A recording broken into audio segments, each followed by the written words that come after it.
देते ही इस मंच पर, इस पटल पर कविता हम शुरुआत करते हैं इस संगोष्ठी पे, इस मंच पे। सर्वप्रथम जिस प्रकार आदि शक्ति का महीना चल रहा है, यह पावन अवसर चल रहा है, तो इस पटल पर मैं सबसे प्रथम बुलाना चाहूंगी आदरणीय प्रिय डॉक्टर सृष्टि अग्रवाल अनेश जी का। मैम, आपका स्वागत है। आपकी कविता सुनने के लिए हम सभी उत्सुक हैं। आदरणीय सृष्टि अग्रवाल जी, आपका स्वागत है। नमस्कार आप सबों को। और नमस्कार इतना मैम। खूबसूरत परिचय के लिए धन्यवाद और आपके शुभ शब्दों के लिए नमस्कार। आपको बहुत बहुत धन्यवाद।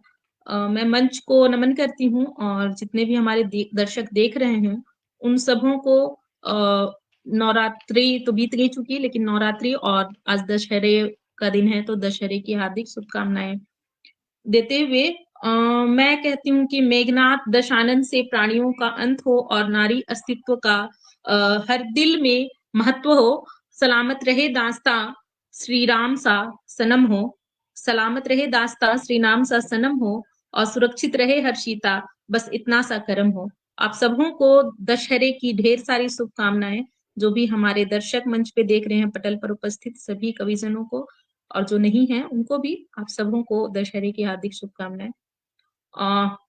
चूंकि नवरात्रि पूजन हुआ है और साथ ही हम 9 देवियों की पूजा करते हैं, नवरात्र बीते हैं अभी तुरंत, लेकिन हमारे यहाँ ये भी कभी नहीं है कि लोग आज भी भ्रूण हत्या है, नारी भ्रूण हत्या है, सेक्स डिटर्मिनेशन होता है। सो हम लोगों को कहना ये है कि सरकार का जो एक कार्यक्रम है, बेटी बचाओ बेटी पढ़ाओ और दहेज प्रथा अंत करो, ये सारे कार्यक्रम को सपोर्ट करते हुए आप सबों से गुजारिश होगी कि इसे सपोर्ट करें और बेटियों को पढ़ने में और आगे बढ़ने में मदद करें। क्योंकि फूलों से सजाकर मकान को घर बनाया है, औरत ने सृष्टि का निर्मल सौंदर्य बनाया है, पर बदनसीबी ये है कि कल तक पूज रहे थे लोग 9 देवियों को, और आज घर में औरत पैदा होने पर मातमी सब्र मनाया है। तो कृपया इन सभी चीजों का ध्यान रखते हुए और बेटियों को पढ़ने और आगे बढ़ने में मदद करें। सारी बातों के साथ मैं आज का कार्यक्रम आगे बढ़ाते हुए अपना काव्य पाठ जो है शुरू करती हूँ, स्वागत है मैम, जिसमें स्वागत है। जी शुक्रिया। मैं प्रेम के बारे में बात करती हूँ कि नवरात्र बीते हैं और नवरात्र मुख्यतः माँ पार्वती के 9 रूपों का त्योहार है, जिसमें अंत उनका होता है जो दशहरे वाले दिन, विजयदशमी वाले दिन सिंदूर खेल के, जिसमें शिव शक्ति का पूजा होती है और उसके साथ में, और ये एक तरह से हम अगर अपने नजरिए से देखें तो ये प्रेम का भी त्योहार है। तो मैं प्रेम की बात करती हूँ। प्रेम आज के डेट में लोग क्या समझते हैं और एक्चुअल में प्रेम क्या है। तो लोग सोचते हैं प्रेम सिर्फ जिस्मों की प्यास है, लोग सोचते हैं प्रेम सिर्फ जिस्मों की प्यास है, पर प्रेम तो अनेश का अनकहा अल्फाज है। प्रेम मीरा वृंदा सबरी राधा का नाम है। प्रेम मीरा वृंदा सबरी राधा का नाम है। प्रेम ही पक्षियों का राग और सुहानी शाम है। प्रेम है तो मिट्टी में भी जान है। प्रेम है तो कमल पर भी कमलकांत है। और प्रेम गंगा यमुना सरस्वती का मिलाप है। प्रेम सच्ची दोस्ती की पहचान है। प्रेम शुद्ध है, प्रेम पवित्र है। प्रेम शिव से जुड़ी गंगा सा चरित्र है। और प्रेम मान सम्मान स्वाभिमान है। प्रेम खुशी और दुख में अश्रु सी पहचान है। प्रेम ही तुलसी और श्याम है। प्रेम है तो हर रिश्ता सर का ताज है।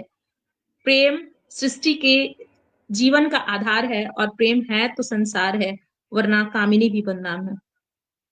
प्रेम है तो संसार है, वरना कामिनी भी बदनाम है। तो नौशक्तियों में नारी क्या चाहती है कि उसे न राधा सा, न मीरा सा, न तुलसी सा, न गोपी, न गंगा, ना ही द्रौपदी। स्त्री अनेश से, स्त्री जिससे प्रेम करती है, स्त्री अनेश से चाहे बस इतना रहे, बनी रहे वो हरदम रुक्मणी। स्त्री अनेश से चाहे बस इतना बनी रहे वो हरदम रुक्मणी। तो लोग बहुत सारी जब आप प्रेम में पढ़ते हैं बहुत सारे सवाल भी आपके आस-पास में लोगों के होते हैं कि क्या आपने प्रेम किया या आप उसके प्रेम के बारे में क्या कहेंगे? अगर प्रेम में है जो नारी पड़ चुकी है, उसे उस वो क्या महसूस करती है? क्योंकि एक वक़्त तक जो प्रेम का आजकल 4 दिन की चाँदनी बोलते हैं, तो वो कब तक कुछ दिन चल पाता है, उसके बाद एक नारी क्या महसूस करती है, वो मैं बताती हूँ कि कुछ अजीब पल होते हैं उसकी ज़िंदगी में, कुछ अजीब पल मैं कहती हूँ कि अजब सी है ये कुछ पल भी, ये सृष्टि का समन्वय भी। अजब से है ये कुछ पल भी, ये सृष्टि का समन्वय भी। मोहब्बत है वो मेरी भी, मुसीबत है वो मेरी भी। मोहब्बत है वो मेरी भी, मुसीबत है वो मेरी भी। इस दिल का क्या करूं ऐ रब, बता दे ये जरा तू भी। इस दिल का क्या करूं ऐ रब, बता दे ये जरा तू भी। गुरूर माना जिसे अपना, मुझे घायल किया वो भी। गुरूर माना जिसे अपना, मुझे घायल किया वो भी।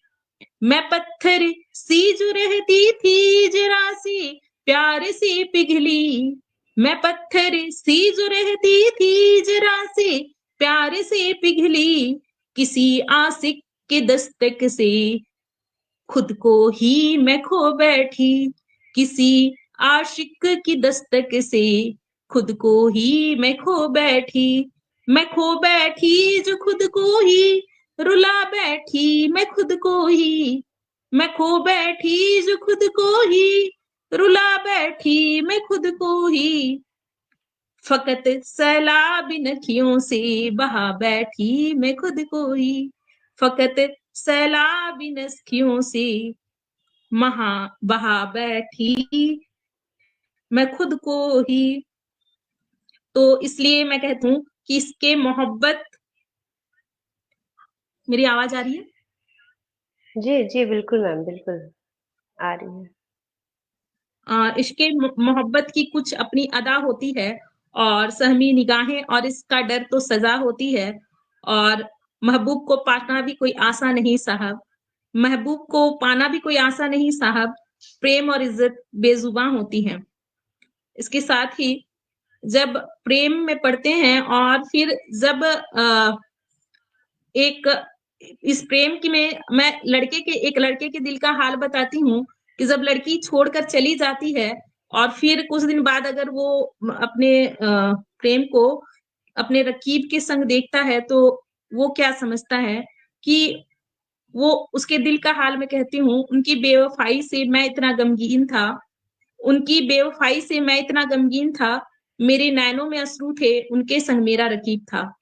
और काफ़ी कहते थे वो, नहीं जी पाएँगे हमारे बिना। काफ़ी कहते थे वो, नहीं जी पाएँगे हमारे बिना। तड़पते रहते थे जब दूर जाते थे हमारे बिना। आज ना हमारी ज़रूरत है, ना ही होने का एहसास। आज ना हमारी ज़रूरत है, ना ही हमारे होने का एहसास। काफ़ी खुश हैं वो, क्योंकि हमारा रकीब है उनके साथ। ज़रा-सी नाराज़गी में चले गए वो हमें छोड़कर, निकले जो वो देखा नहीं ज़रा पीछे मुड़कर, मेरा रकीब भी शायद उनके इंतज़ार में था। मेरा रकीब भी शायद उनके इंतज़ार में था, वह गली छोड़ निकले ही थे और हमारे रकीब में उनके हाथ में था। तो इतना ही कहकर फिलहाल मैं अपना वक्तव्य अंत करती हूँ और मंच पर चूँकि और भी